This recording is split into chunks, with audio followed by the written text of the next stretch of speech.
الحمد لله نحمده ونستعينه ونستغفره ونؤمن به ونتوكل عليه ونعوذ بالله من شرور أنفسنا ومن سيئات أعمالنا من يهده الله فلا مضل له ومن يضلل فلا هادي له ونشهد أن لا إله إلا الله وحده لا شريك له ونشهد أن محمدا عبده ورسوله صلی اللہ تعالی علیہ وعلى آلہ واصحابہ وبارک وسلم تسلیما کثیرا کثیرا اما بعد فاعوذ باللہ من الشیطان الرجیم بسم اللہ الرحمن الرحیم هل أتى على الإنسان حين من الدهر لم يكن شيئا مذكورا إنا خلقنا الإنسان من نطفة أمشاج نبتليه فجعلناه سميعا بصيرا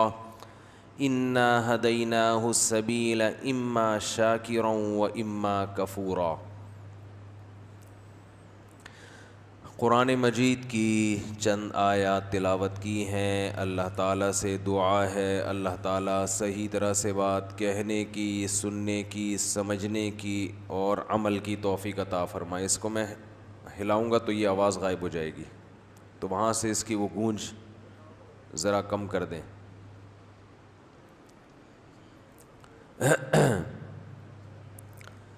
قرآن مجید کی جو آیات میں نے تلاوت کی ہیں، اس میں اللہ تعالیٰ نے انسان کو اس کا ماضی بتایا ہے۔ ماضی بتانے کی ضرورت کیا ہے؟ بھائی کیا ضرورت ہے کہ آپ کسی کو یہ بتائیں کہ آپ پاسٹ میں کیا تھے؟ اس نالج کا کوئی فائدہ ہے؟ بظاہر کوئی فائدہ نہیں ہے۔ آپ آج لینڈ کروزر میں گھوم رہے ہیں، بڑا گھر ہے آپ کا، مال کی ریل پیل ہے۔ میں بلا وجہ لوگوں کو بتاتا پھروں کل یہ سائیکل پہ گھومتا تھا، کل یہ سائیکل پہ، تو آپ کو غصہ آئے گا، یار کیا ضرورت ہے پول پٹیاں کھولنے کی؟ میں سائیکل پہ گھومتا تھا، میں ٹانگے پہ گھومتا تھا، میں پیدل جاتا تھا، میں W11 میں لٹک کے جاتا تھا، تو کیوں مجھے ایکسپوز کر رہے ہو؟ کیوں دنیا کے سامنے مجھے بتا رہے ہو؟ تو بظاہر یہ کوئی اچھا کام نہیں، لیکن یہ والا کام اللہ نے قرآن میں بہت کیا ہے کہ تم کیا تھے۔ بار بار قرآن میں پانی کا قطرہ، ناپاک قطرہ جس میں نہ آنکھ نہ ناک نہ دل نہ دماغ نہ جگر نہ پھیپھڑے نہ گردے نہ کلیجی، کچھ بھی نہیں، مٹی، اور اس مٹی سے پانی کی ایک غلیظ پانی۔ بار بار قرآن ہمارے ماضی کو ہائی لائٹ کرتا ہے، ہمیں بتاتا ہے کہ تم کیا تھے۔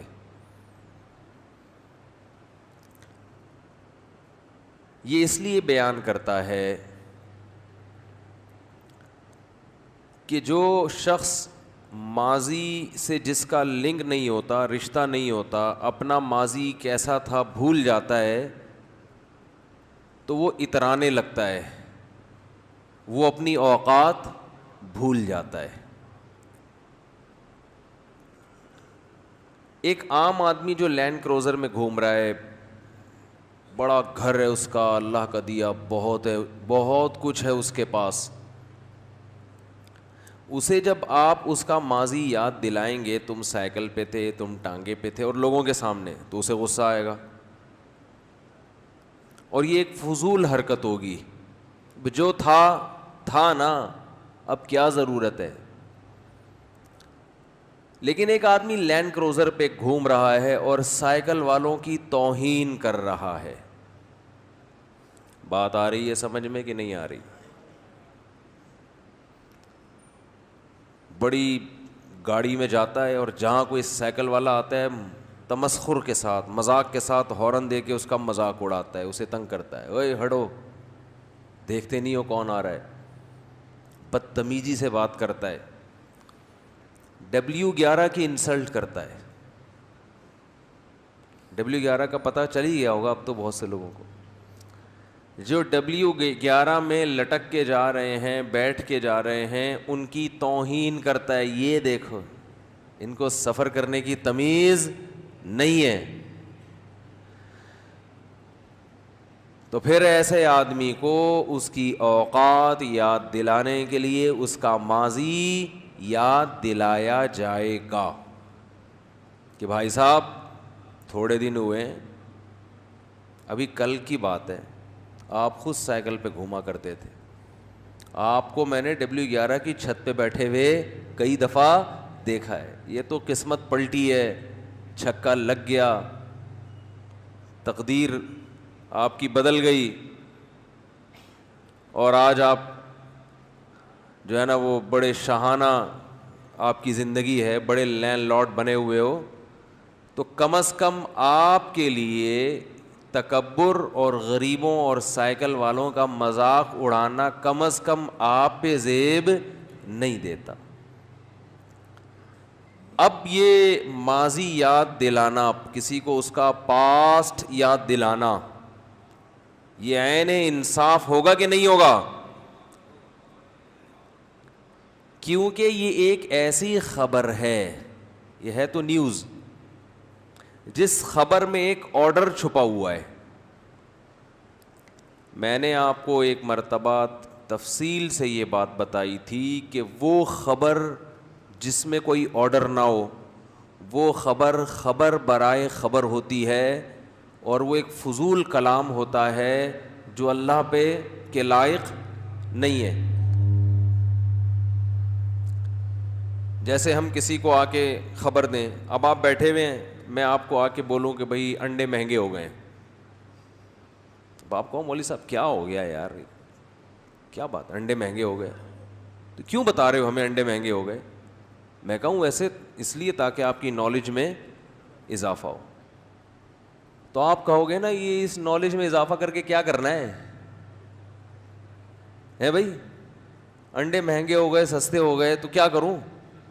ہاں کوئی انڈوں کا بزنس کر رہا ہو تو اس کو بتایا جائے کہ انڈے مہنگے ہو گئے ہیں, لہذا آپ بھی اپنا ریٹ بڑھا دو.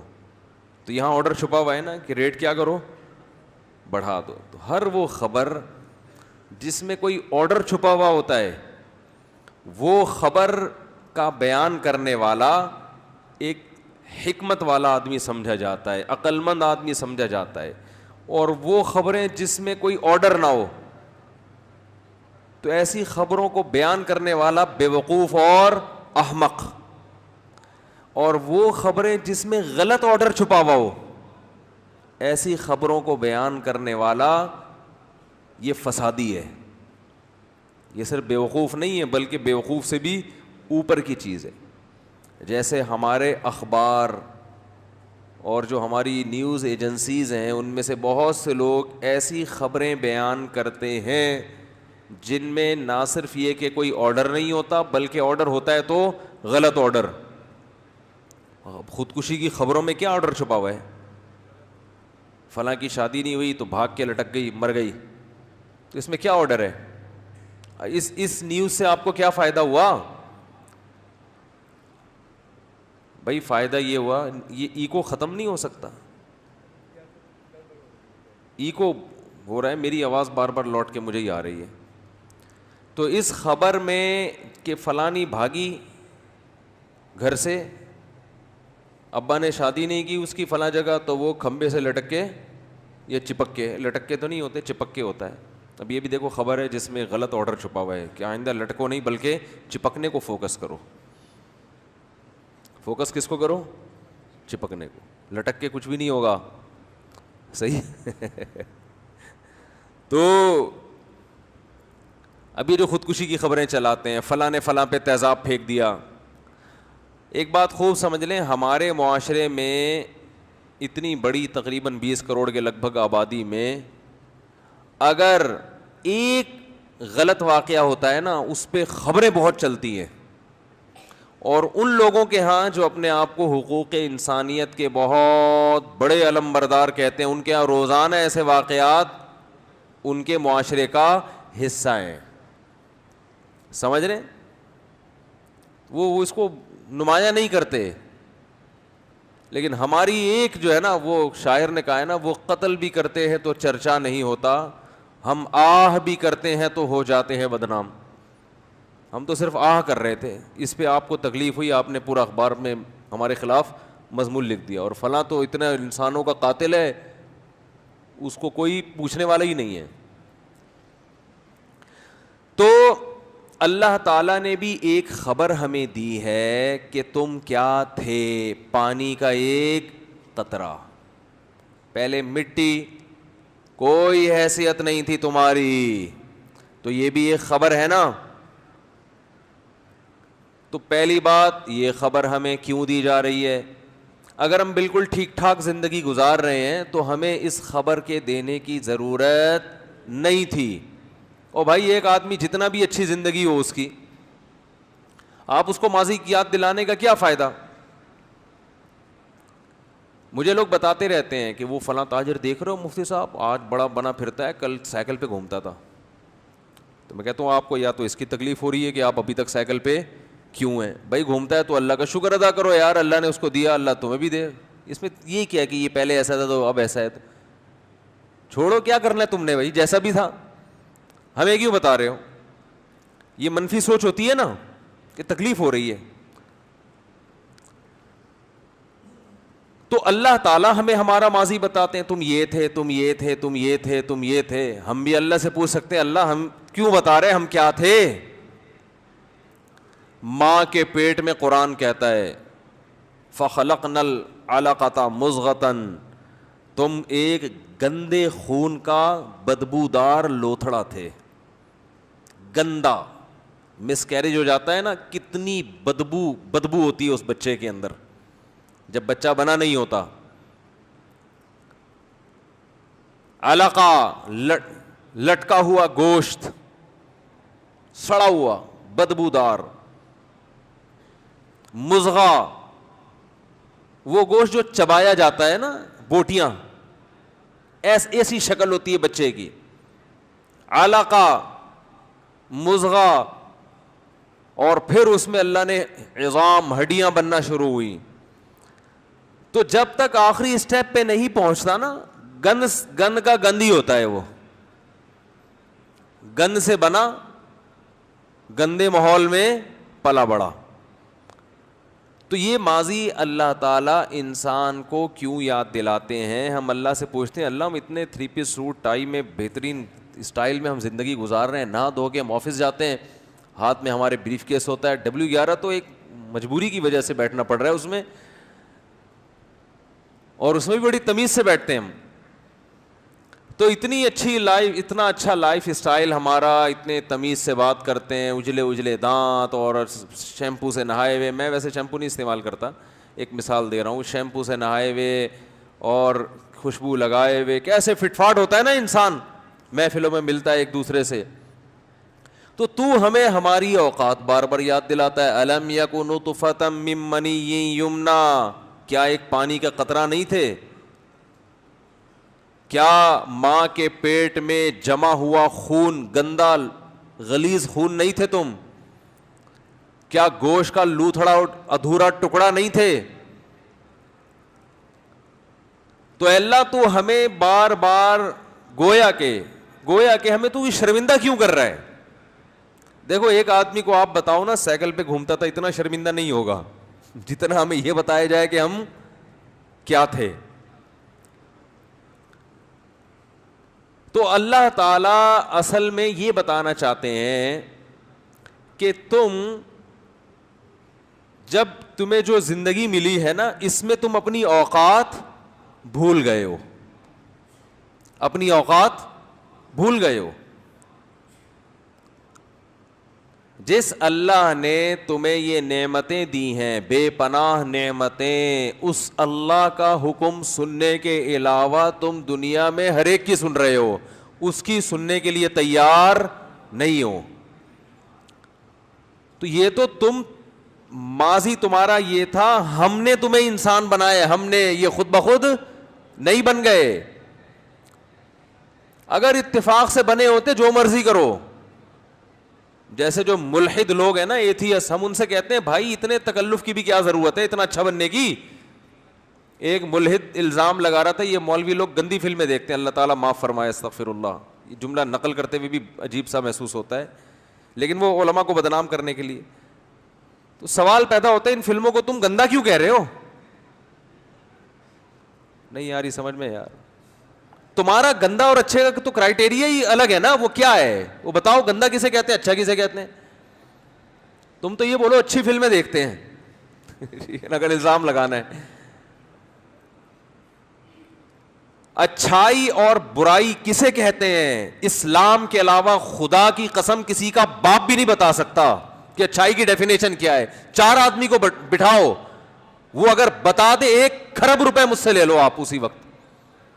جو قوم اچھائی اور برائی کو ڈیفائن نہ کر سکے وہ اچھا کیسے بنے گی, برا کیسے بنے گی؟ اس کو تو پتہ ہی نہیں کہ اچھا کیا ہوتا ہے برا کیا ہوتا ہے. جتنے ملحد ہیں یا جو اسلام کو نہیں ماننے والے, 100 بار قسمیں اٹھا کے کہتا ہوں 1 کھرب روپے مجھ سے لے لو. 1 کھرب بہت بڑی رقم ہوتی ہے. آپ کہو گے اتنے ہیں نہیں تو دعوے کیسے کر رہے ہو؟ اس لیے کر رہے ہیں کہ ہمیں پتہ ہے کسی کا باپ بھی یہ ڈیفائن نہیں کر سکتا کہ اچھا کیا ہے اور برا کیا. یہ گندی فلموں کو گندا ہی نہیں کہہ سکتے. کیوں گندی ہے بھائی؟ وہ کیا ہو رہا ہے اس میں؟ جب آپ نے ہومو سیکس کو حلال کر دیا تو پھر اچھا اور برا, تو جو سب سے دنیا کا گندا ترین کام تھا جو ہمارے یہاں کا چور بھی نہیں کرتا اتنے آرام سے, چوری کرتے ہوئے پکڑا جائے نا اتنا بدنام نہیں ہوتا. یہ کام کرتے ہوئے پکڑا جائے کتنا ہی نیک آدمی لوگ دیکھنا چھوڑ دیتے ہیں. تو اب اتنے غلیظ اور گندے کام کو جس قوم نے کہہ دیا ہو کہ لیگل ہے, وہ الاؤڈ ہے, وہ برا نہیں ہے, تو بس آپ سے تو اب اس پہ بحث ہوگی کہ آپ بتاؤ اچھا کسے کہتے ہیں اور برا کسے کہتے ہیں.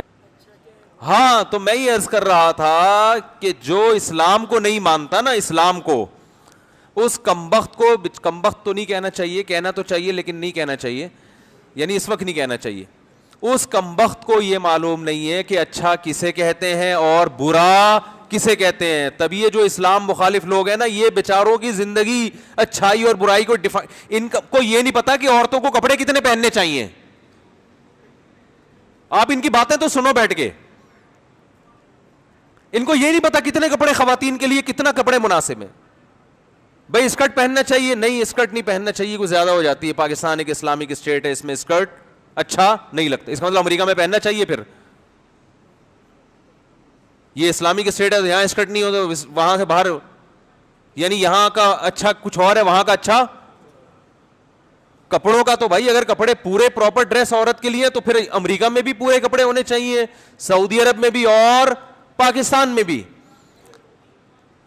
اور اگر آدھے کپڑے پہننا ماڈرن ہونے کی علامت ہے, کوئی خاتون اگر آدھے کپڑے پہننا چاہے تو بھی براڈ مائنڈیڈ بننا چاہیے, تو پھر آدھے کے بجائے اگر پونے پہننا چاہے ہے بھائی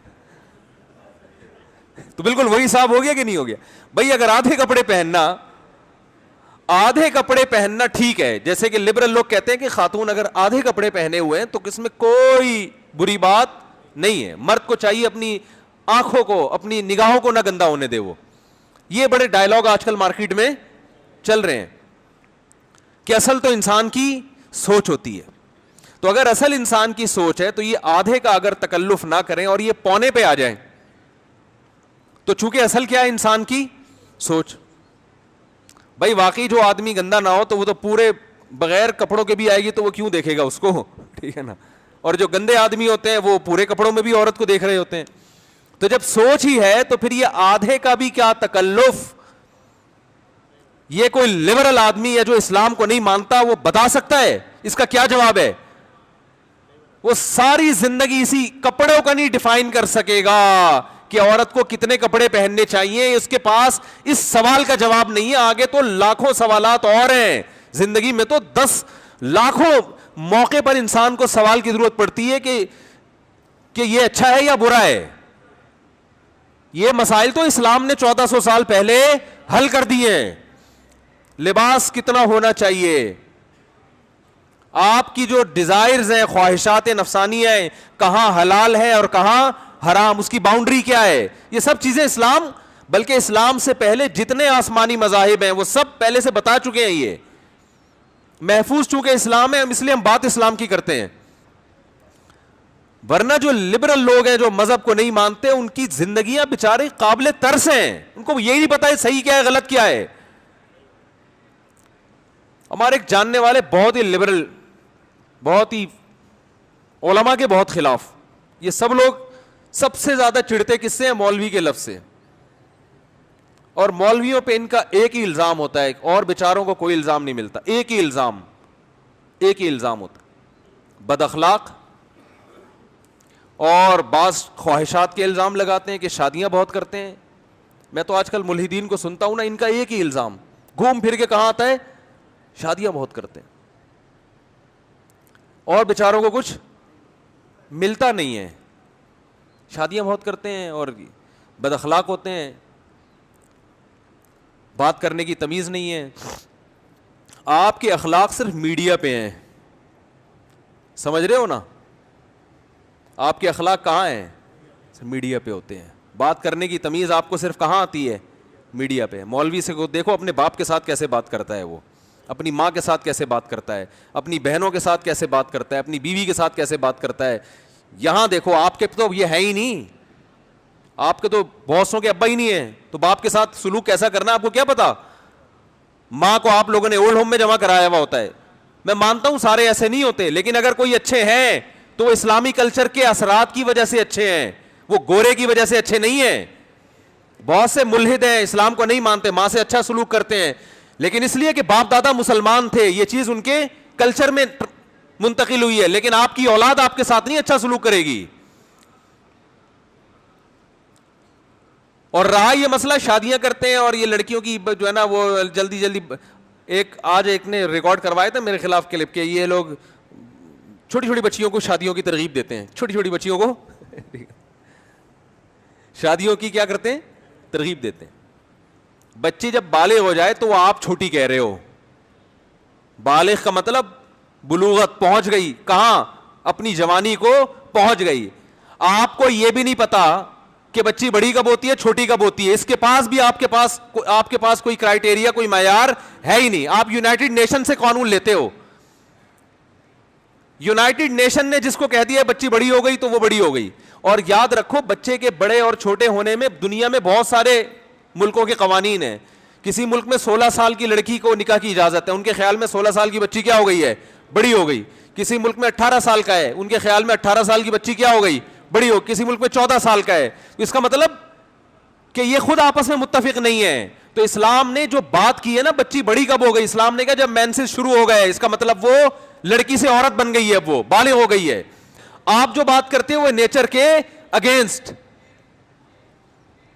اور جب وہ اس میں مینسز آنا شروع ہو گئے تو اس میں سیکسول ڈیزائرز پیدا ہو گئی ہیں. جب ہو گئی ہیں تو اسلام کہتا ہے نکاح کراؤ. آپ اسے نکاح سے روک کے آپ اس پہ ظلم کر رہے ہو, لیکن آپ نے اپنے ظلم کو عدل کا نام دے دیا اور اسلام کے عدل کو کیا کہہ دیا, ظلم قرار دے دیا. تو یہ ان کی ایک بات ہے, گھما گھما کے اسلام کم عمر بچیوں کی شادیوں کی ترغیب دیتا ہے. اسلام کیا کرتا ہے, میں سن رہا ہوں نا آج کل ان کو, تو ہر آدمی کا ایک ہی, کم عمر بچیوں پہ ظلم, شادیاں کم عمر بچیوں پہ, اور بیچاروں کو کچھ ملتا ہی نہیں ہے. اسلام نے لڑکی کے بالغ ہونے کے بعد اس کی شادی کی ترغیب دے کے اس پہ ظلم نہیں کیا, بلکہ اس کی خواہشات کا, بولو نا, انتظام کیا ہے کہ اس کی خواہش پوری ہونی چاہیے. یہ ظلم نہیں ہے, یہ عین عدل ہے. اور آپ نے لڑکے کو لڑکے کے ساتھ حرام تعلق رکھنے کی اجازت دے کے نکاح کا دروازہ, بولو نا بھائی, بند کر دیا. عورت ترسے گی آدمی کے لیے, جیسے لوط علیہ السلام کی قوم میں عورتیں ترس رہی تھی کہ کوئی آدمی ہم سے نکاح کرے, اور آدمیوں کو عادت کس کی پڑ چکی تھی, آدمیوں کی. تو یہ عورتوں پہ ظلم تھا یا نہیں تھا؟ ایک دوسرے کے لیے قدرت نے بنایا, وہ نہیں مل رہے آپس میں, اس کو عیاشی سے تعبیر کر رہے ہیں. اور جس کے لیے بنایا نہیں اس سے ملنے کو انسانی حقوق اور انسانی آزادی کے نام سے تعبیر کر رہے ہیں. اللہ کا بڑا فضل ہے, اللہ نے ہمیں مسلمان پیدا کر دیا, اللہ کا بڑا فضل ہے, ورنہ ہم بھی آپ کی طرح ہوتے. کیا ہوتے خود سوچ لیں. اللہ کا بڑا فضل, اور اس گند کو ہم حلال کر کے کھا رہے ہوتے. کمال کی بات یہ ہے. تو یہ تو اللہ کا بہت بڑا احسان ہو گیا بھائی, اللہ نے ہمیں مسلم پیدا کر دیا, ہمیں اس آزمائش سے بچا لیا اللہ نے. اب بات آئے گی تو میں بتا دوں, رہا یہ مسئلہ, یہ لوگ کمبخت آدھی بات لیتے ہیں اور اسی کو چلا دیتے ہیں. میرا بیان ایک نے لیا ہے اور اس میں کہا کہ کم عمر بچیوں سے نکاح کی میں ترغیب دے رہا ہوں کہ بچی بالغ ہو جائے فوراً نکاح کرا دیا کرو. اس نے کہا یہ لوگ کم عمر بچیوں کا بڈھے بڈھے مردوں سے نکاح کرا دیتے ہیں, حالانکہ میں نے اپنے بیان میں ایسی کوئی بات, بولو بھائی, نہیں کی ہے. کس نے اجازت دی ہے کہ ایک نو عمر بچی جو بالغ ہوئی ہے اس کا بڈھے سے نکاح کرا دو؟ اسلام میں اس بات کی بہت ویلیو ہے کہ لڑکی کا نکاح جہاں ہو رہا ہے وہ اس کے ہم پلہ ہونا چاہیے. بعض مرتبہ ایسا ہوتا ہے کہ لڑکی اپنے سے زیادہ عمر کے آدمی سے نکاح پہ راضی ہوتی ہے, وہ بھی اس کا باپ بھی. اس کی وجہ یہ کوئی مجبوری ہوتی ہے, مجبوری کے حکام الگ ہیں اور عام حکام الگ ہیں. اسلامی تاریخ میں چند ہی ایسے واقعات ملیں گے آپ کو. تو اس کی کس نے اجازت دی ہے؟ تو اللیگل ہے, اس پہ تو فقہاء نے ناجائز لکھا ہے. اندرون سندھ بعض جگہوں پر ایسے ہوتا ہے کہ نو عمر لڑکی کی شادی زبردستی کر دی جاتی ہے 80 سالہ آدمی سے. ایسے کیسز کے بارے میں فقہاء نے لکھا ہے یہ نکاح منعقد ہی نہیں ہوگا, کیونکہ باپ نے بیٹی کا مفاد سامنے نہیں رکھا, تو یہ نکاح ہی کالعدم ہے. ہاں بعض جگہ ایسے ہوتا ہے کہ باپ کو یہ خطرہ ہوتا ہے, حالات ایسے خراب ہو گئے, اسے پتا ہے میں اپنی بیٹی کو ملک ٹوٹ رہا ہے, جنگ چھڑ گئی ہے, ایسے موقع پہ اس کو خطرہ ہوتا ہے کہ عزت کا جنازہ نکل جائے گا اس کا, تو وہ پھر کچھ کمپرومائز کا راستہ اختیار کرتا ہے. یا بعض دفعہ ایک لڑکی کا شوہر اس سے عمر میں زیادہ ہے لیکن اس میں کوالٹیز ایسی ہیں, اس میں ایسی خصوصیات ہیں کہ بھائی وہ زیادہ عمر ہونے کے باوجود لڑکی بھی راضی اور اس کا باپ بھی راضی اس پہ. تو جب راضی ہیں تو آپ کے پیٹ میں تکلیف کیوں ہو رہی ہے؟ تو ایسے خام خام. ایک صاحب نے مجھے کہا وہ مولوی صاحب نے 20 سال کی بچی سے نکاح کر لیا, یار خود 50 سال کے ہیں. میں نے کہا بچی کو بیوقوف بنا کے نکاح کیا تو بالکل غلط کیا. اگر بیوقوف نہیں بنایا, بچی کو اپنے بارے میں پوری ڈیٹیل بتائی, اور لڑکی کے باپ کو بھی, بعض دفعہ بچی کو بیوقوف بنانا آسان ہوتا ہے, وہ کم عمر ہے, تجربہ نہیں ہے, لیکن اس کے ابا اور بھائیوں کو بیوقوف بنانا آسان نہیں ہوتا. اس کے بھائیوں سے بھی ملاقات ہوئی, باپ سے بھی ہوئی, سارے راضی, پورا خاندان. اس کا مطلب ان کے لیے اس سے بہتر رشتہ موجود نہیں تھا. تو میں نے کہا اب جو آپ کو تکلیف ہو رہی ہے نا, وہ اس کی نہیں ہو رہی کہ اس بچی نے زیادہ عمر کے آدمی سے نکاح کیوں, اب تکلیف اس لیے آپ سے کیوں نہیں کیا نکاح اس نے. اب اس کا مطلب اس کے علاوہ کچھ بھی نہیں ہے, آپ کو نہیں مل رہی. کوئی بھی 10 مصلحتیں ہوتی ہیں.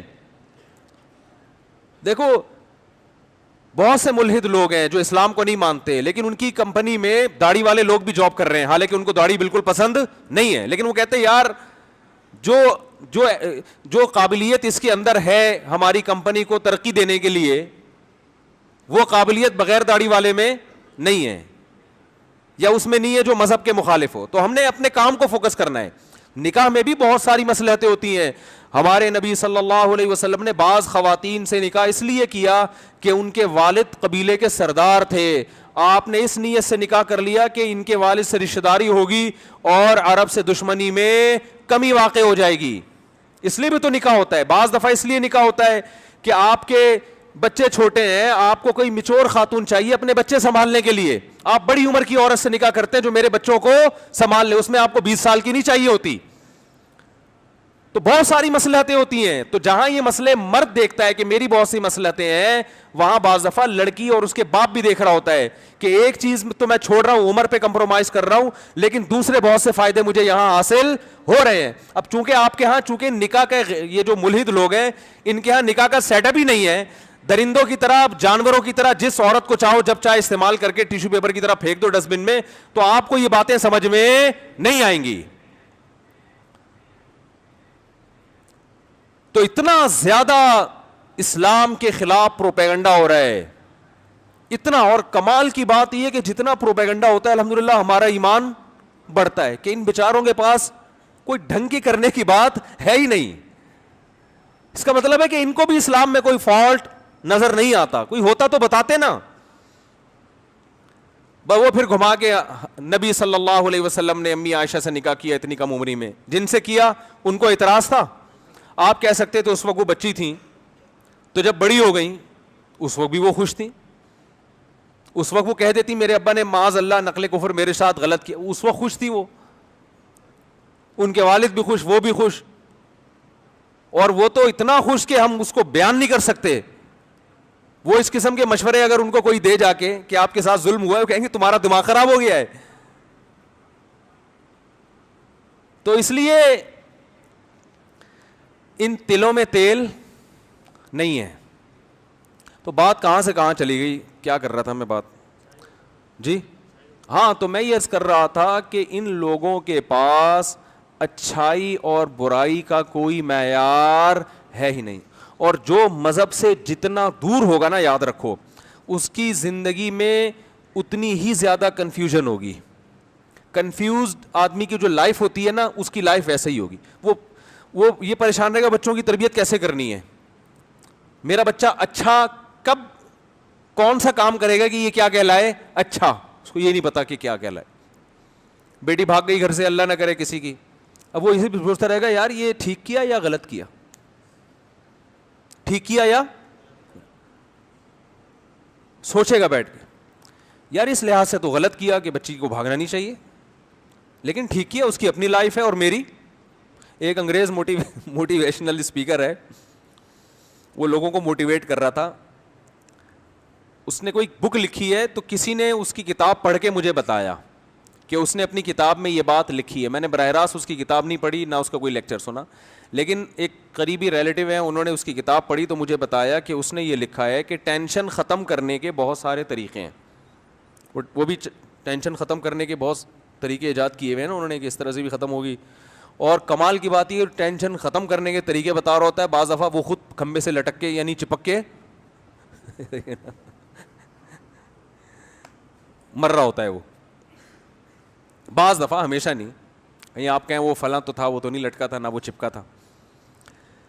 تو اس نے کہا ٹینشن ختم کرنے کا ایک بہت یعنی پہلا اصول یہ ہے کہ آپ یہ دیکھو کہ جس بات کی وجہ سے آپ کو ٹینشن ہے وہ آپ کی ٹینشن ہے بھی یا نہیں ہے. یعنی ایسا تو نہیں خام خواہ میں دوسرے کی ٹینشن آپ نے اپنے سر لی ہوئی ہے. اور اس میں مثال دی بیٹی کی شادی. گورا مثال کیا دے رہا ہے کہ آپ اگر بیٹی کی شادی کی ٹینشن سے پریشان ہو تو پہلی بات یہ ہے کہ یہ بیٹی کی ٹینشن ہے, یہ آپ کی ٹینشن آپ نے بلا وجہ اپنے سر لی ہوئی ہے. یہ تو اس کا کام ہے بھائی, تو نے شادی کرنی ہے. کیا خاندانی حل بتایا کہ نہیں بتایا, سبحان اللہ. تو اور ہمارے ہاں زیادہ تر سنا انہی کو جاتا ہے, موٹیویشنل اسپیکرز کو. کہتے ہیں گورا ہے, یہ زبردست موٹیویٹ کرے گا, اور بھائی جان یہ تمہارے دلوں سے تمہاری بیٹیوں کی ٹینشن نکال دے گا. اب دیکھو انہوں نے چونکہ معاشرے کو سیدھا نہیں کر سکتے, وہ ان کو پتا ہے کہ اگر میں یوں کہوں کہ بیٹی کی ٹینشن لو لیکن اس کا حل یہ ہے, تو دنیا میں کسی کا باپ بھی یہ ٹینشن حل نہیں کر سکتا. کیونکہ جب آپ حل کی طرف جاؤ گے, آپ اس حل کو آپ تو مانو گے, آپ کی بیٹی نہیں مانے گی. وہ کہے گی ابا ٹاٹا, جا رہی ہوں میں. تو ان کو پتا ہے بیٹی کو کنٹرول میں لانا اس معاشرے میں کسی کے باپ میں دم نہیں ہے. لہذا انہوں نے ٹینشن ختم کرنے کا بہترین طریقہ بتایا کہ جو بیٹی کی ٹینشن ہے وہ بیٹی کو رہنے دو, وہ آپ نہ لو. یہ زیادہ تر موٹیویشن ہمارے ہاں یوٹیوب کے ذریعے ہمارے ملک میں کیا ہو رہی ہے, ٹرانسفر, اور اس سے ہمارا کلچر تباہ ہو رہا ہے. صرف اس بیس پہ کہ انگریز موبائل اچھا بناتا ہے, انگریز گاڑیاں اچھی بناتا ہے, انگریز نے جو ہے نا وہ چاند پہ قدم رکھ لیا, تو اب ساری چیزیں کس سے لینا شروع کر دیں. بھائی انگریز موبائل اچھا بنائے گا, انگریز دکانیں اچھی بنائے گا, انگریز بزنس اچھا بنائے گا, انگریز انسان اچھا نہیں بنائے گا. انسان اچھا تو اسلام ہے جس کے لیے اللہ نے قرآن نازل کیا ہے. قرآن سائنس کی کتاب نہیں ہے, اور قرآن نے دعویٰ بھی نہیں کیا کہ یہ کوئی سائنس کی کتاب ہے. قرآن نے دعویٰ کیا ہدی للمتقین, جو لوگ ہدایت حاصل کرنا چاہیں گے, گائیڈنس چاہیں گے کہ زندگی کیسے گزاری جائے, اچھا انسان کیسے بنا جائے, ان کو گائیڈنس کہاں سے ملے گی, قرآن سے ملے گی. انگریز کو بھی, جاپانیوں کو بھی, فرانسیسی کو بھی, مسلمان کو بھی اچھا انسان بننے کی گائیڈنس قرآن کے علاوہ آپ کو کہیں سے نہیں ملے گی. اس لیے اس پر کسی کا قبضہ بھی نہیں ہے, کسی کا قبضہ نہیں ہے قرآن پہ. اللہ نے قرآن میں عربوں سے خطاب نہیں کیا, یا ایھا الذین یا ایھا العرب کہیں بھی نہیں ہے قرآن میں، اے عربو، یا ایھا الذین آمنو، اے لوگو جو اس کتاب کو مانتے ہو. جو نہیں مانتے ان کو کہا یا ایھا الناس، اے لوگو. ساری دنیا آ گئی اس میں. اسلام کسی قوم کے ساتھ خاص نہیں ہے. یہ تو عربوں میں اب عصبیت پیدا ہو گئی ہے. خلافت عثمانیہ کا جب خاتمہ ہوا نا تو وہ عربیت کی بیس پہ ہوا، اسلام کی بیس پہ نہیں، کیونکہ اسلام کی بیس پہ اس خلافت کو ختم کرنا ممکن نہیں تھا. کیا ہو گیا بھائی؟ بھائی اسلام کی بیس پہ خلافت عثمانیہ سے بغاوت کا کوئی تک بنتا نہیں تھا کہ بھائی اسلام تو بغاوت کو حرام کہتا ہے حکومت کے خلاف. نبی صلی اللہ علیہ وسلم نے فرمایا مسلمانوں کا جب کوئی خلیفہ ہو اس کے خلاف جو بھی کھڑا ہو، صحیح مسلم کی حدیث ہے، اسے قتل کر دو کائن من کان، جو بھی ہو، کتنا نیک، چاہے عربی ہو، چاہے اجمی ہو، چاہے بودھ، کیسا ہی ہو. مسلمانوں کا اتحاد پارا پارا نہیں ہونا چاہیے. تو اگر وہ اس بیس پہ خلافت کا خاتمہ ہوتا کہ یہ اسلامی خلافت ہے تو کوئی بھی ساتھ نہیں دیتا. خاتمہ انگریز نے جو کروایا، جو بعض عرب، سب عرب اس میں شامل نہیں تھے، بعض عربوں کو یہ بتایا کہ تم عرب ہو اور حکومت تم پہ کون کر رہے ہیں؟ ترکی. ترکی تمہارا باپ کیوں بنا ہوا ہے؟ ٹھیک ہے نا. ترکی حرمین کا محافظ کیوں ہے؟ اسلام تو تمہارا ہے، ترکوں کا تھوڑی ہے. حالانکہ 800 سال ترکوں نے اسلام کی قیادت کی ہے، کوئی کم نہیں ہے یہ. 800 سال، جس کو انگریز بھی عظیم عثمانیین کہتا ہے، گریٹ عثمانیین، انگریز بھی کہتا ہے عظیم خلافت. تو اسلام کی بیس پہ یہ میں نے ایک بہت بڑے عرب عالم سے سنا، شیخ صالح العثیمین رحمہ اللہ تعالی، انہوں نے بیان میں فرمایا کہ عرب اسرائیل کی جنگ میں عربوں کو کبھی بھی فتح، بولو نا، نہیں ہوگی. اس لیے کہ یہ عرب اسرائیل کی جنگ ہے. جب تک اس جنگ کو اسلام اور اسرائیل کا نام نہیں دیا جائے گا اللہ کی مدد نہیں آئے گی. مسلم اسرائیل کی جنگ کہو گے تو مدد آئے گی. اللہ نے عربوں کی مدد کا وعدہ نہیں کیا. اگر اللہ نے عربوں کی مدد کا وعدہ کیا ہوتا تو اللہ محمد صلی اللہ علیہ وسلم کے مقابلے میں جو عرب لڑ رہے تھے وہ زیادہ تھے، میجورٹی میں تھے. ادھر جو عرب تھے وہ اقلیت میں تھے نبی کے ساتھ، ادھر عرب میجورٹی میں تھے. اللہ ان کی مدد کرتا، ابو جہل کی مدد کرتا، عتبہ ابن ولید کی مدد کرتا، ابو لہب کی مدد کرتا اللہ تعالیٰ. آپ صلی اللہ علیہ وسلم تنہا اور آپ کے ساتھ اکیلے ابو بکر. تو بتاؤ، 2 عرب اس طرف، باقی سارے، بولو نا، اس طرف. مدد کی ان 2 کی نا. اس کا مطلب اللہ نے عربوں کی مدد کا وعدہ، بولو نا بھائی، نہیں کیا. کس کی مدد کا وعدہ کیا ہے؟ مسلم کی، اسلام کی، جو قرآن پر ایمان لائے گا اور اللہ کے نبی پر ایمان لائے گا. اس کے لیے عربی ہونا ضروری نہیں ہے. تو اسلام کی جو دعوت ہے وہ کسی قوم کے ساتھ خاص نہیں ہے. مجھے وہ حدیث بڑی پیاری لگتی ہے. حضرت سلمان فارسی رضی اللہ تعالی عنہ، جو فارس کے تھے، پرشین تھے، فارسی بولتے تھے، جب ایران پر مسلمانوں نے حملہ کیا ہے، حضرت عثمان کا دور تھا غالباً، حملہ کہاں ہو رہا ہے؟ ایران پر. اور حملہ کرنے والے بڑے بڑے صحابہ، بڑے عشرہ مبشرہ میں بھی اکثریت اس جنگ میں موجود. کمانڈ کرنے والے سلمان فارسی. نہیں آ رہی بات؟ حملہ کس پہ کر رہے ہیں؟ اپنے ملک پہ. کس پر؟ ایران پر.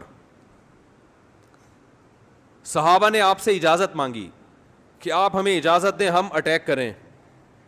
آپ نے فرمایا نہیں. میں نے رسول اللہ صلی اللہ علیہ وسلم سے یہ فرماتے ہوئے سنا ہے کہ جب تک اسلام کی دعوت نہ دے دو اس وقت تک حملہ کرنے کی اجازت نہیں ہے. تو حضرت سلمان فارسی اپنی قوم پر حملہ کس کے خلاف ہو رہا ہے؟ بولو نا یار، کیا ہو گیا بھائی؟ بولنے میں کوئی پابندی ہے؟ تو میں بھی تو چیخ رہا ہوں نا، تھوڑا سا آپ چیخ لیں. اپنی قوم کے خلاف لڑائی. تو لڑائی سے پہلے اپنی قوم کے پاس دعوت لے کر گئے. دعوت کا انداز دیکھیں. جب بھی اسلام کی دعوت دی جاتی ہے تو انداز یہ ہوتا ہے بھائی ہم سب تم کو ایک خدا کی طرف دعوت دیتے ہیں، آؤ اسلام پہ تحقیق کرو، یہ دین برحق ہے. یہ تھا نا؟ نا نا نا نا، یہ انداز نہیں. اس وقت جو اسلام کی سب سے بڑی خوبی تھی نا اس کو ہائی لائٹ کیا کہ اس کے بعد بھی اگر اسلام سمجھ میں نہیں آ رہا تو پھر تمہاری سمجھ میں نہیں آئے گا. وہ خوبی یہ ہے کہ یا اہل فارس، اے اہل فارس، انا رجل منکم, میں تمہاری قوم کا آدمی ہوں. تمہیں پتہ ہے کہ عربوں میں عصبیت کوٹ کوٹ کے بھری ہوئی ہے. عرب کے علاوہ کسی کو برداشت نہیں, اپنے جیسا کسی کو نہیں سمجھتے. مجھے عرب نے نہ صرف یہ کہ عزت دی ہے اپنے جیسا, بلکہ اپنے سے برتر مجھے کمانڈر بنا دیا. عرب کی قیادت کس کے ہاتھ میں ہے؟ کمانڈر کون ہے؟ میں ہوں. یا اہل فارس, اے اہل فارس, انا رجل منکم, تمہاری قوم کا آدمی ہوں. ترون العرب یطیعوننی, چھوٹی موٹی قوم میری فرما برداری نہیں کر رہی. عرب کو دیکھ رہے ہو کہ تم میری کمانڈ کے تحت لڑ رہے ہیں. کیا انداز, خاندانی انداز تھا یا نہیں دعوت کا؟ آج اگر یہ چیز عربوں میں پیدا ہو جائے تو دنیا کا نقشہ بدل جائے گا. عرب کی عراق پر جب حملہ ہوا تو بعض عربوں نے نعرہ لگایا کہ کسی دوسرے عرب ملک پر ہم حملہ برداشت نہیں کریں گے. کاش وہ یہ کہہ دیتے کہ کسی دوسرے اسلامی ملک پر ہم حملہ برداشت, بولو نا, لیکن نہیں نکلتا منہ سے. عرب تو بھئی عربوں کی تو مدد کہیں بھی نہیں قرآن میں لکھی ہوئی کہ اللہ کہتے ہیں میں عربوں سے محبت کرتا ہوں. ایک آیت بھی ہمیں ایسی نہیں ملی. یہ جو حدیث ہے کہ عربوں سے محبت کرو اس لیے کہ قرآن عربی, حدیث من گھڑت ہے. ٹھیک ہے, ہم پھر بھی فضیلت کے قائل ہیں کہ اسلام آپ میں پہلے آیا, آپ نے دنیا کی قیادت کی, اس بیس پر ہم عزت دیں گے آپ کو. لیکن اللہ کی طرف سے مدد اس بیس پہ نہیں آئی. جب بنو عباس کی خلافت کا, اسلام میں 2 خلافتیں عربوں کی آئی ہیں اور تیسری خلافت اجمیوں کی. بنو امیہ کی خلافت ختم, پھر بنو عباس کی خلافت جب ختم ہوئی تھی اسلام تباہ ہونے والا تھا, لیکن ترک کھڑے ہوئے اور اللہ نے ان کے ذریعے اسلام کو دوبارہ زندہ کیا. اور یورپ کی آنکھوں میں آنکھیں ڈال کے بات کرتے تھے. اس وقت بیت المقدس محفوظ تھا. ترک خلیفہ سے اسرائیل نے بیت المقدس کی تھوڑی سی زمین مانگی تھی. ترک خلیفہ نے کہا تھا کہ مٹی لے جانے کی بھی اجازت نہیں ہے, زمین تو دور کی بات, یہاں سے مٹی شاپر میں ڈال کے لے جانے کی بھی اجازت نہیں. اس وقت ہم اس قابل تھے کہ آنکھوں میں آنکھیں ڈال کے بات کرتے, اس لیے کہ اس وقت یہ جنگ عرب اسرائیل نہیں تھی بلکہ مسلم اور, بولو نا بھائی, اسرائیل. لوگ کہتے ہیں عرب جو ہے نا اسرائیل کو تسلیم کر رہے ہیں, تو بھائی کرنے دو. عربیت کی بیس پہ کر رہے ہیں, اسلام کی بیس پہ نہیں ہوگا. پاکستان اسلام کے نام پہ بنا ہے, عربیت کے نام پہ نہیں بنا. اس لیے پاکستان ابھی تک اسرائیل کو تسلیم نہیں کر رہا ہے اور انشاءاللہ نہیں کرے گا. اور اگر حکمران کرنے کی کوشش کریں گے تو ہم کرنے نہیں دیں گے انشاءاللہ. بیس اسلام ہے. تو خیر, اسلام کی دعوت میرے بھائی دنیا کی ہر قوم کے لیے. کیا بات چل رہی تھی, یہ تو چینل ہی چینج ہوتا رہتا ہے یار, پتہ نہیں یہ بار بار جو ہے نا ویوز. وہ جب ہم بچپن میں, اب تو ریڈیو بڑے تمیز کے ہو گئے ہیں, پہلے جب ریڈیو لگاتے تھے نا میچ آتے آتے گانے آنا شروع ہو جاتے تھے. کسی بچے کا ذرا سا ہاتھ لگا, ریڈیو ادھر کو گھوم گیا تو گانے آ رہے ہیں. پھر جناب تھوڑا سا چھینک آئی کسی کو تو اس کی فریکوینسی کیا ہو گئی, چھینک سے چینج, خبریں آنا شروع.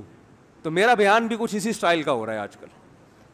کیا ٹاپک لے کے چلتا ہوں, کدھر کو آ رہا ہے, وہ فریکوینسی کیا ہو رہی ہے, چینج ہو رہی ہے. خیر, جو بات یہ یہاں کہاں سے آیا میں, ہاں تو میں بتا رہا تھا اچھائی برائی کا ان کے پاس کوئی معیار ہی نہیں ہے. بات شروع کہاں سے ہوئی تھی جو ہاں, ماضی جو اللہ تعالیٰ انسان کو یاد دلاتے ہیں میرے بھائی, ماضی اللہ تعالیٰ انسان کو اس لیے یاد دلاتے ہیں کہ انسان اپنے پریزنٹ کو دیکھ کے, اپنے حال کو دیکھ کے اپنا ماضی, اپنی اوقات بھول جاتا ہے. تبھی تو قرآن نے کہا اولم یر الانسان انا خلقناہ من نطفۃ فاذا ہوا خصیم مبین. نبی صلی اللہ علیہ وسلم کے پاس آیا نا ایک غیر مسلم, وہ بھی آخرت کا قائل نہیں تھا, قبرستان کی بوسیدہ ہڈی اٹھا کے لایا. آپ کہتے ہو کہ اس ہڈی میں دوبارہ جان پڑے گی, بھلا اس میں کون دوبارہ جان ڈالے گا؟ کوئی حساب و کتاب نہیں ہے, بس یہ دنیا ہے, مر کے سب ختم. اب بات یہاں سے چل رہی تھی کہ یہ اپنی لائف میں کنفیوز ہوتے ہیں, ساری زندگی ٹھوکریں کھاتے رہتے ہیں, ان کو پتہ ہی نہیں کہ بچی گھر سے معاذ اللہ بھاگ گئی ہے, اللہ نہ کرے, تو یہ اچھا کام ہوا ہے کہ کیا ہوا ہے, برا ہوا ہے.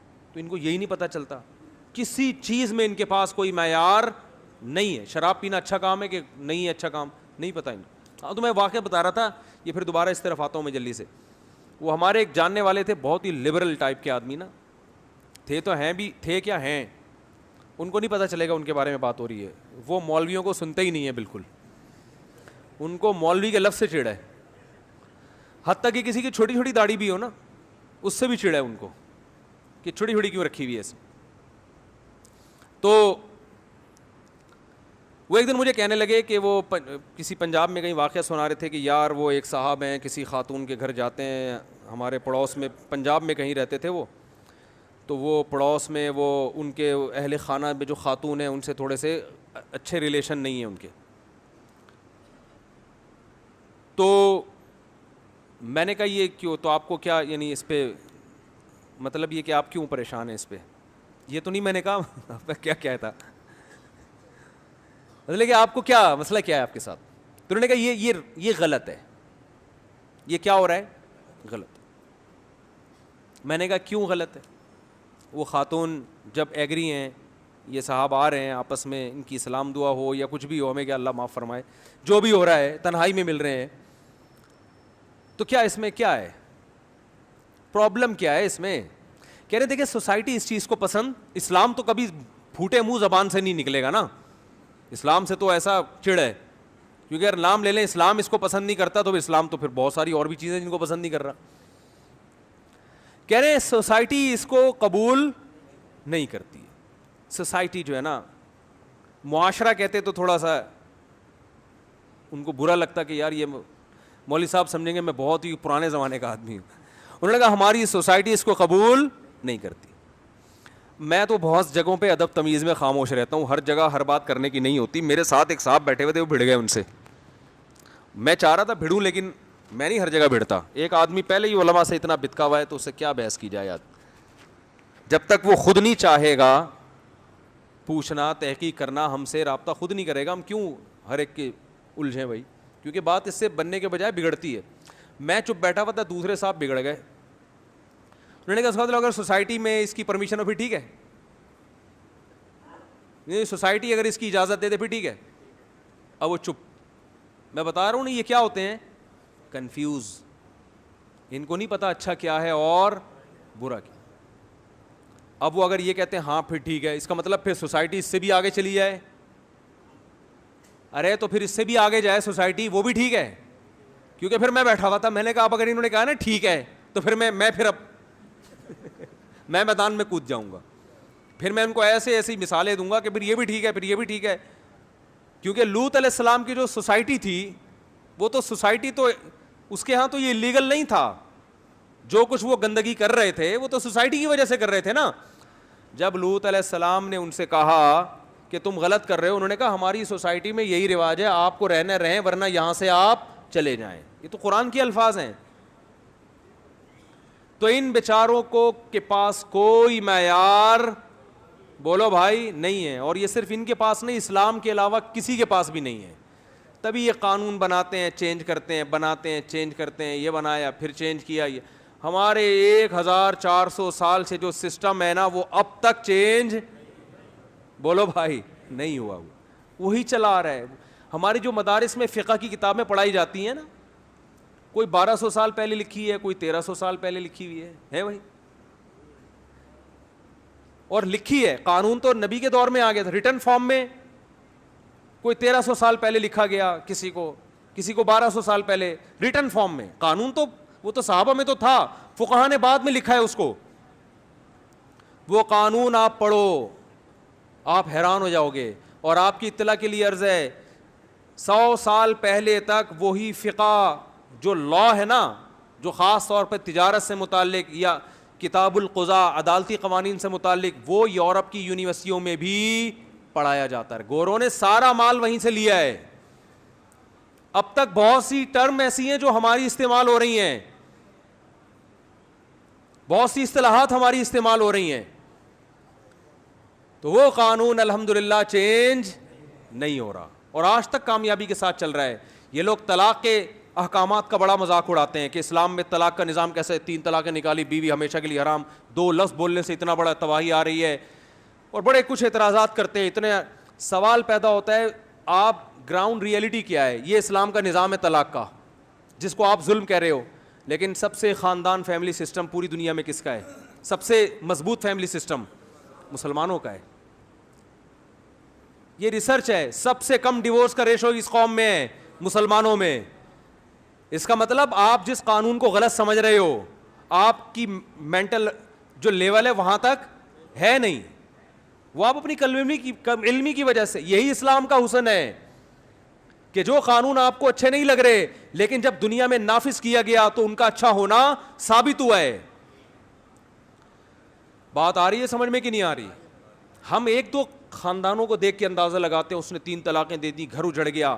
قانون اکثریت کو دیکھ کے بنایا جاتا ہے, چند ایک کو دیکھ کر نہیں. وہ ایک کا اجڑتا ہے تو 100 کے گھر بستے ہیں. وہ پھر وہ زبانوں کو کنٹرول کرتے ہیں.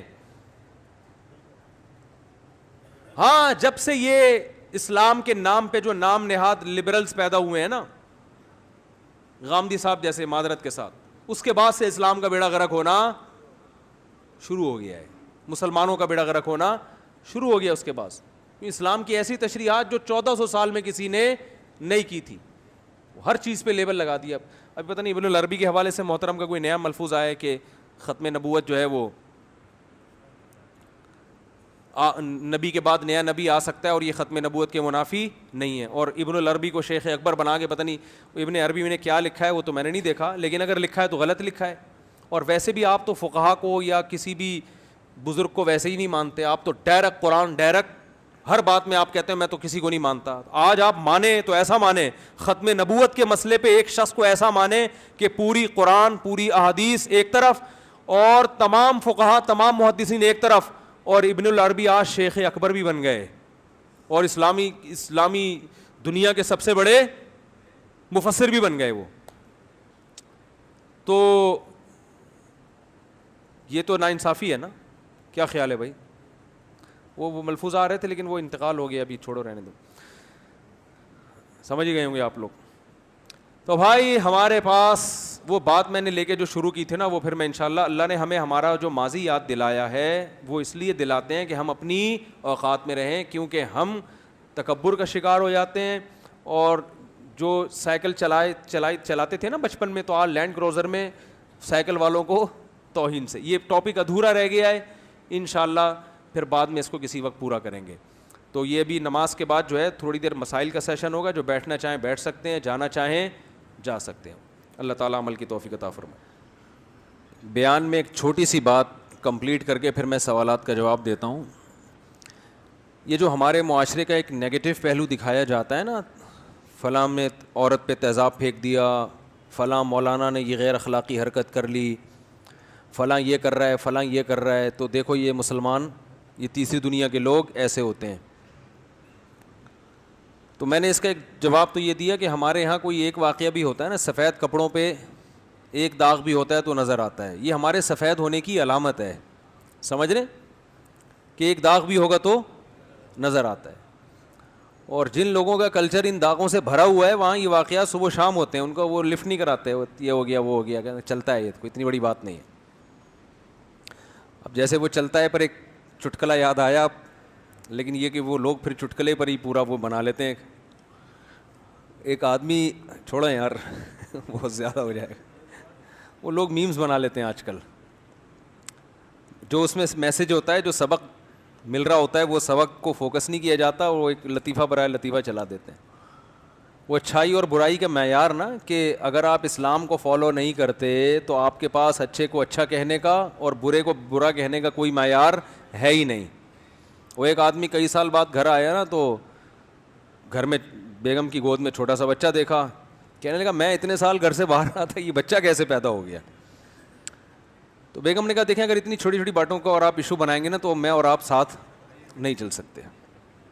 اتنی چھوٹی چھوٹی باتوں کو اگر آپ ایشو بنائیں گے تو ہم دونوں کی زندگی ساتھ نہیں گزر سکتی. تو واقعی اگر آپ اسلام کو نہیں بناتے نا, تو پھر یہ بھی چھوٹے چھوٹے ایشو ہیں آپ کی نظر میں.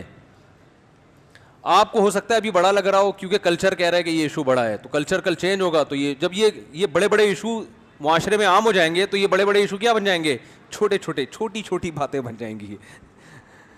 تو اسی طرح یاد رکھو ہمارے معاشرے میں چونکہ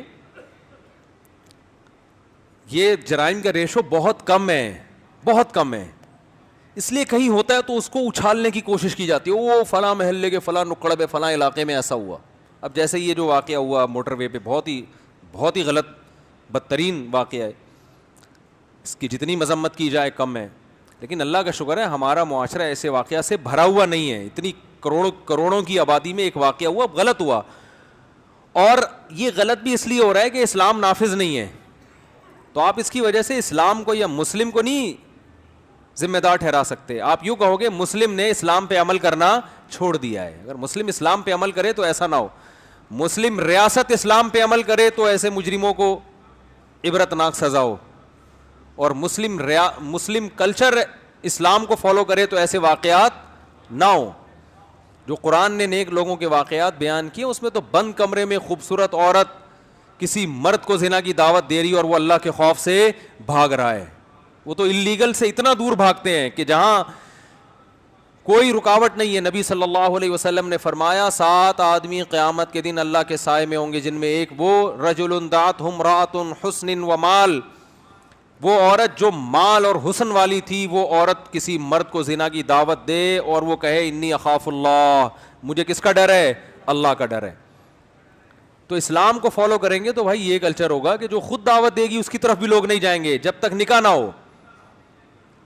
اور جب اسلام کے اگینسٹ چلیں گے تو یہ واقعات ہوں گے جو موٹر وے پر، اللہ تعالیٰ معاف فرمائے، ایسے بھیانک واقعات، اور جو چھوٹی چھوٹی بچیوں کی ریپ ہوتے ہیں اور پھر ان کو قتل کر کے پھینک دیا جاتا ہے. یہ اسلام نہیں ہے، یہ اسلام کے اگینسٹ چلنے کا. اور یہ کلچر آپ کے یہاں سے آیا ہے، یہ ہمارا اپنا کلچر نہیں ہے. یہ موویز دیکھ دیکھ کے اور فلموں میں دیکھ دیکھ کے، ڈرامے دیکھ دیکھ کے لوگوں نے یہ چیزیں سیکھی ہیں.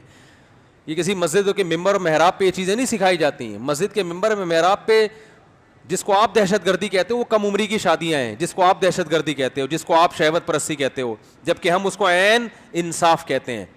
سمجھ رہے ہو کہ کم عمر میں بچی کی، جس کو آپ کم عمری کہہ رہے ہو لیکن آپ کی ٹرم ہم استعمال کر رہے ہیں، حقیقت میں وہ کم عمر ہے نہیں. جب بالغ ہو گئی تو پوری عمر ہو گئی اس کی. تو اس کا بھی جواب کسی کے پاس نہیں ہے. اچھا لوگ پتہ ہی کیا کرتے ہیں، لوگ مجھے تانا دیتے ہیں کہ ان کے اپنے خاندان میں بچیوں کی شادیاں کریں نا کم عمر. ہمارے خاندان میں اللہ کا شکر ہے بچیوں کی شادیاں کم عمری میں ہی ہوتی ہیں، جس کو آپ کم عمری کہہ رہے ہیں، اور بہت کامیاب ہوتی ہیں الحمدللہ. وہ اپنے اپنے گھروں میں خوش ہیں. آپ یہ اس لیے تیار نہیں ہوتے کہ آپ لوگوں نے نکاح کو ایک ٹینشن بنا دیا ہے. یعنی آپ کا خیال ہے کہ لڑکی کی جب شادی ہوتی ہے او اتنی ساری ذمہ داریاں، اوف تو باپ بچے ہو جائیں گے، یہ وہ. جو نعمت تھی نا اس کو آپ نے کیا قرار دے دیا؟ ٹینشن. وہ بچے ہو جائیں گے تو نعمت ہے، خدا کی طرف سے گفٹ ہے. عورت کے لیے سب سے بڑا گفٹ ہی وہ اولاد ہے بھائی.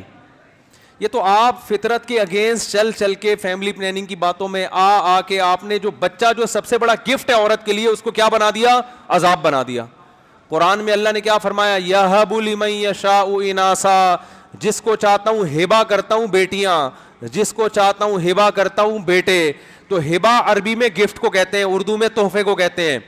پینلٹی نہیں ہے قدرت کی طرف سے کہ شادی کیوں کی ہے، اب عذاب ہے تمہاری گود میں بچہ آئے گا. اگر یہ عذاب ہوتا تو اللہ اس کو ہبہ کہتا، گفٹ کہتا. یار کیا ہو گیا بھائی، پتہ نہیں کیا مسئلہ ہے یار آپ لوگ کے ساتھ. سمجھ میں آ رہی ہے بات؟ یہ ایکو کیوں کھلا ہوا ہے؟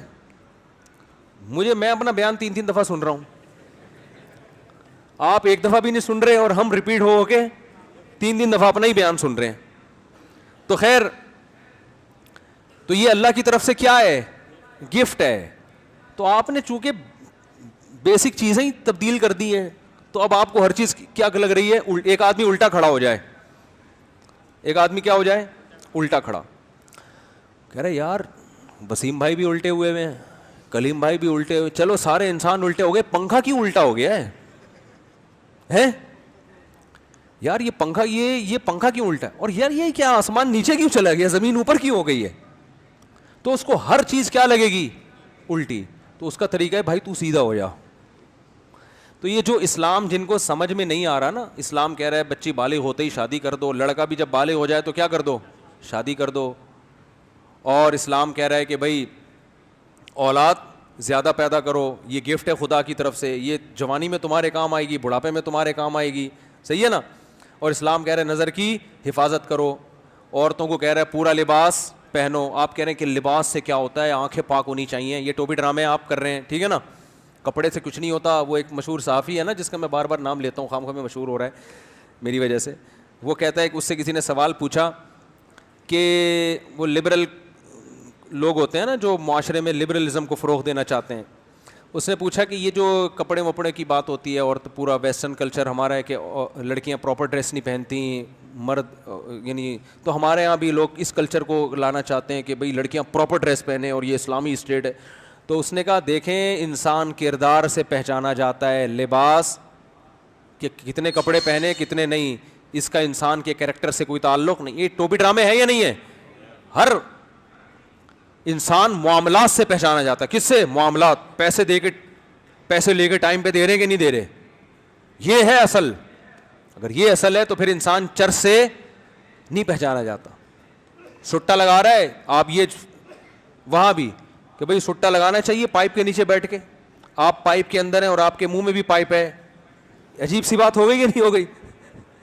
ہم چھوٹے تھے تو وہ 50-50 آتا تھا, اس میں ایک ہیروئنچی کو دکھایا کہ وہ برساتی نالا جو ہوتا ہے نا پائپ, اس کے اندر بیٹھا ہوا ہے اور ہیروئن پائپ میں ڈال کے پائپ منہ میں بھی اس کے.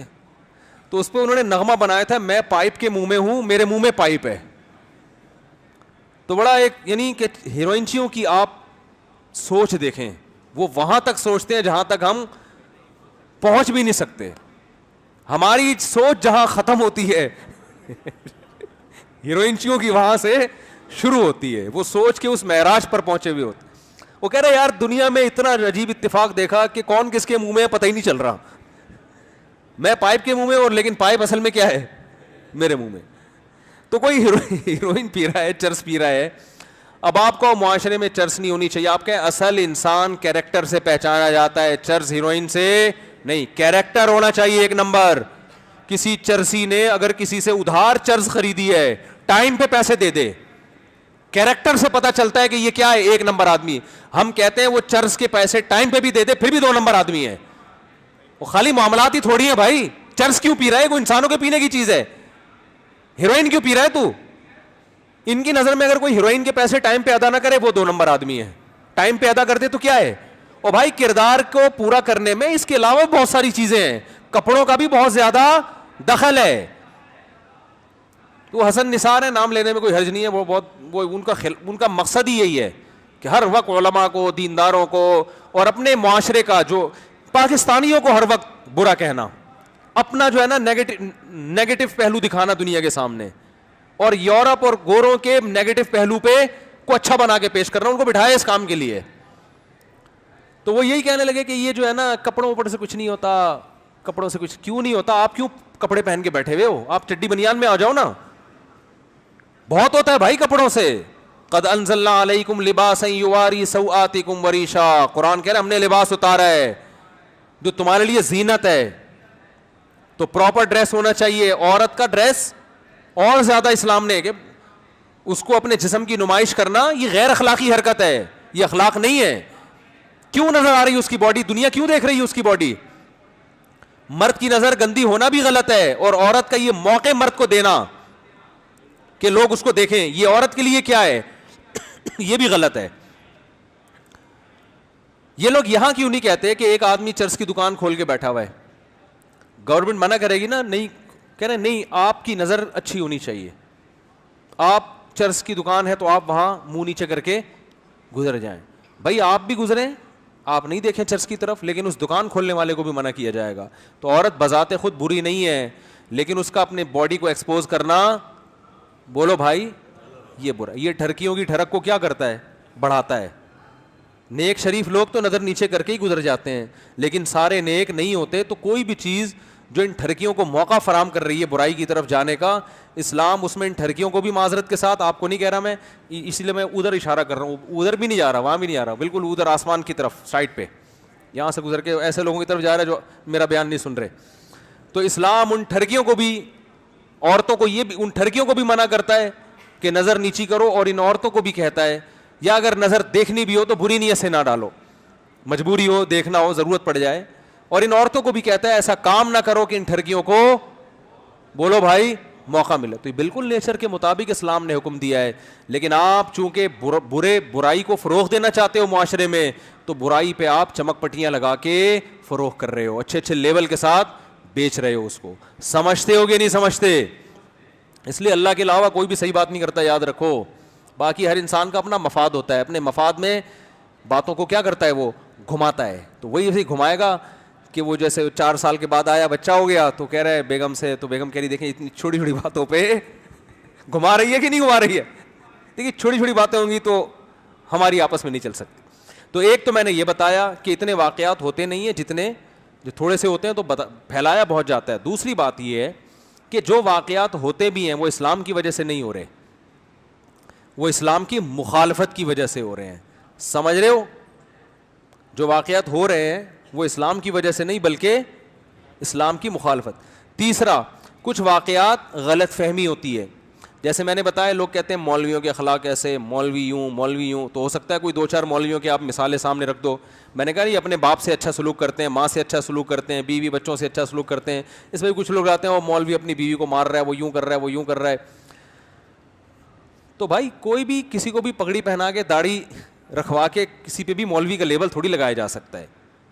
دوسری بات یہ ہے کہ اگر کوئی اپنی بیوی سے بد اخلاق ہے, میرے پاس تو بہت میاں بیوی کے کیس آتے ہیں. ماں باپ اور اولاد کا اتنے مسئلے نہیں ہوتے, زیادہ تر ایشوز کہاں ہوتے ہیں؟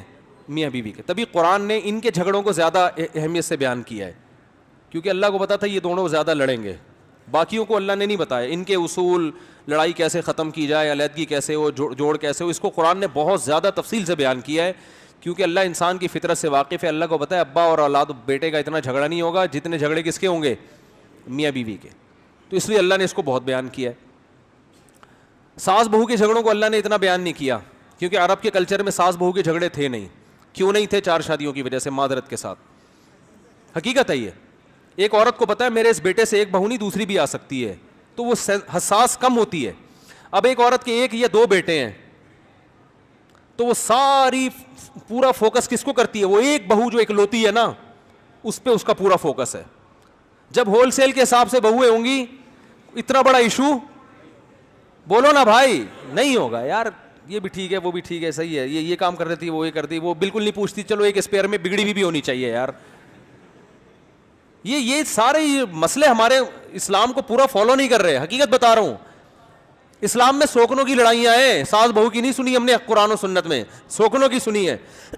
اور وہ لڑائی حل کرنا آسان ہے, الگ الگ کر دو, اور ان پر محبت کرنا آپس میں واجب بھی نہیں ہے. سوکنوں پر بھائی لڑیں تو تم ادھر رہو, تم ادھر رہو, بس ختم. جب بیوی اور ماں میں لڑائی ہوتی ہے نا, ساس آپ کی ماں میں اور آپ کی بیوی میں, پھر انسان بڑا غیرت میں آ جاتا ہے. ماں کو کیسے چھوڑ دوں میں؟ اور بیوی کی طرف لڑکے گا تو ماں ناراض ہو جائے گی, وہ بڑا سینسٹیو رشتہ ہے. ماں تو ماں ہے, ماں کی طرف جائے گا تو کسی کی بیٹی پہ ظلم نہ ہو, نہیں جائے گا تو ماں منہ بنا کے بیٹھ جائے گی. وہ پاگل ہو جاتا ہے آدمی. میرے گھر میں الحمدللہ جب تک میری والدہ حیات تھیں ساس بہو کا مسئلہ تھا ہی نہیں. میرے گھر میں یہ تھا کہ میری والدہ جس گھر میں رہتی تھیں میرے دوسرے گھر والوں کا اعتراض ہوتا تھا اس گھر میں کیوں ہے, ہمارے گھر میں کیوں نہیں آ رہی. بہت مشکل ہے ماموں. کیا سمجھائیں یار, ہم اپنی لینگویج میں سمجھانا چاہتے ہیں آپ کو, لیکن آپ کو سمجھ میں نہیں آئے گا. دیکھو جب زیادہ مسئلہ ہو جائے نا, یعنی اس طرح کی ٹینشنیں زیادہ پال لے آدمی, 3-4 گھر کی ٹینشنیں ہوں, تو پھر اس میں عورت کی یہ خواہش ہوتی ہے کہ آپ کی والدہ ادھر کیوں ہیں, ادھر کیوں نہیں آتی. تو بالکل کیس کی نوعیت کیا ہو جاتی ہے, چینج. نندیں ادھر کیوں جا رہی ہیں, ادھر ابھی کیا ادھر کیوں آگے بیٹھ جاتی ہیں اپنے گھر میں, ان کو سکون نہیں ہے ان کمبختوں کو. یہ ہوتی ہے نا باتیں. آپ کی بہنوں کو لگتا ہے اپنے گھر میں ان کی سسرال والے لفٹ نہیں کراتے, ہر دوسرے دن آگے یہاں کے بیٹھ جائیں گی. پھر کیا ہوگا, کیس کی نوعیت چینج. وہاں کیوں جا کے بیٹھ جاتی ہیں, کیا میں ان کی بھابھی نہیں ہوں, اس کو زیادہ فوکس کیا جا رہا ہے. بالکل نوعیت کیا ہو جائے گی, چینج. تو وہ سارے آداب ہی, لیکن اپنی ذمہ داری پہ.